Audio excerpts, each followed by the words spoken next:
Tapos, pag ako naman ang titingin sa kanya, nakatingin siya sa akin. Tapos sabi ko, kilala niyo po mami ko? Tinanong mo lang out of nowhere? Wala kang hint na kasi daddy mo siya, walang ganon?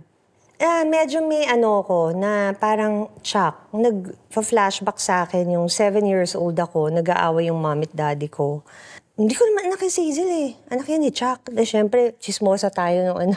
Narinig mo na. Narinig ko na. Sabi ko, sino man Chuck? Hindi ko naman tinatanong nung bata ako. Yung tito ni Robert Ortega, sabi niya kasi sa akin bago kami umalis, alam mo, pinagmamasdan ko kayo kanina habang kumakanta ka. Para kayong mag-ama.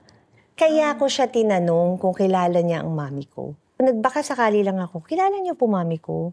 Si Francis Marie, ganyan-ganyan. Si Venus Imperial. Ay, oo. Tapos sabi ko, ako po yung panganay niyang anak. Oh, kamusta mo ako sa kanya? Sabihin ko po, nakilala ko po kayo. Oh, shock. Sabi ko sa mami ko, Mami, alam mo, may kinampaign ako, tsaka ang pangalan. Yun ba yung pinag-aawayan niyo ng daddy noon? Pero teleseryo. Yung mga linyahan, yun pa yung Oo, talaga.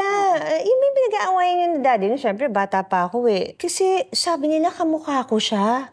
Ano yung reaction ng mami mo? Kasi sa mukha pa lang niya, mababasa mo na eh. Sukat ba naman sabihin ng daddy mo? Iyon ang tatay mo! Hindi naman yun ang tatay mo! Jug!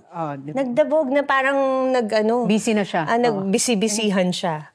Pero hindi niya sinabi na... Hindi. Na-confirm ko lang na tatay ko siya, 21 years old ako.